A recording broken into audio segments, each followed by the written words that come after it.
Hello and welcome to Falcon TV. Today is Thursday, March 26, 2020. I'm Mr. Lockwood along with the rest of the FTV crew.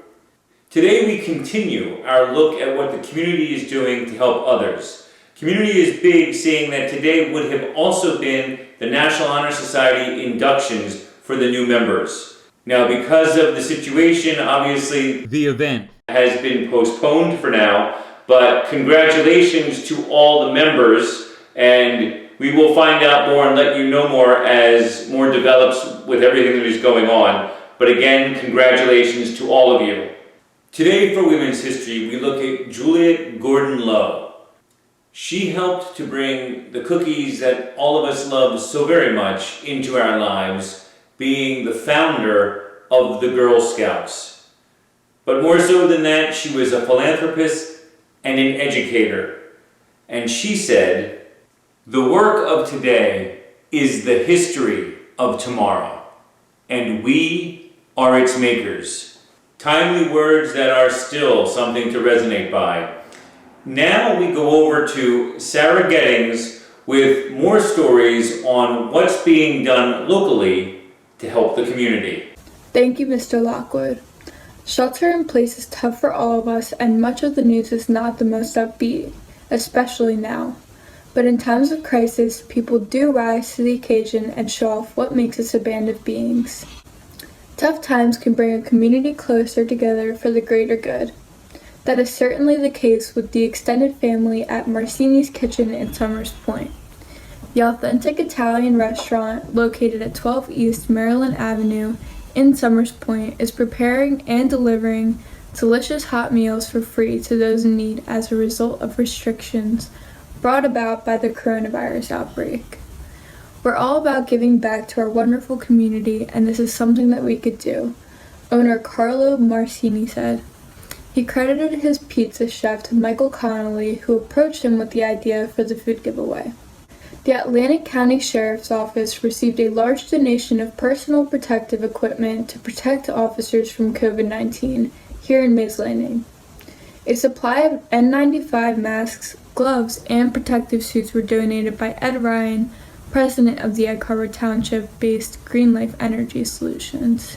The supplies were previously unavailable for the officers.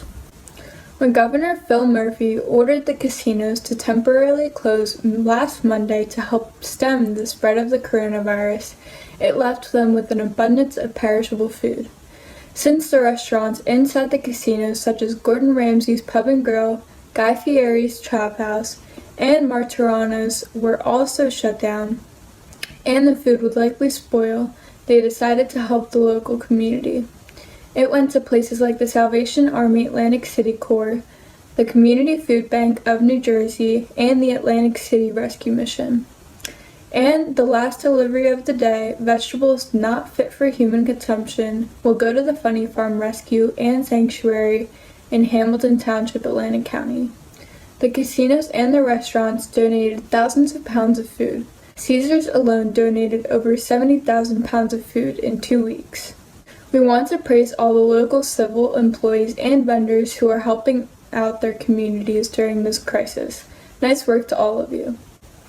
A new study from Italian researchers suggests that the COVID-19 disease currently causing the global health crisis is relatively slow to mutate, meaning that any effective vaccine that is developed to prevent people from getting infected should broadly be effective across geographically separated populations over a relatively long period of time. The research conducted by 2 independent teams working separate from one another found that the SARS-CoV-2 coronavirus remains fairly stable even over the course of a long chain of transmission across multiple individuals and populations. Heartening news, especially given that other viruses can be quick to mutate. Hopefully they will have a vaccine soon. The International Olympic Committee president and the Prime Minister of Japan have concluded that the games of the 32nd Olympiad in Tokyo must be rescheduled to a date beyond 2020, but no later than the summer of 2021, to safeguard the health of the athletes, everybody involved in the Olympic Games, and the International Committee. In the past, the Games have seen their share of world turmoil. World wars led to the cancellation of the 1916, 1940, and the 1944 games. Large boycotts during the Cold War limited participation in the 1980 and the 1984 games. However, the leaders agreed that the Olympic Games in Tokyo could stand as a beacon of hope to the world during these troubled times, and that the Olympic flame could become the light at the end of the tunnel. Therefore, it was agreed that the Olympic flame will stay in Japan. It was also agreed that the Games will keep the name of the Olympic and Paralympic Games Tokyo 2020. This has been Sarah Gettings from FTV. Wash your hands and have a great day. Thank you, Sarah, for those reports.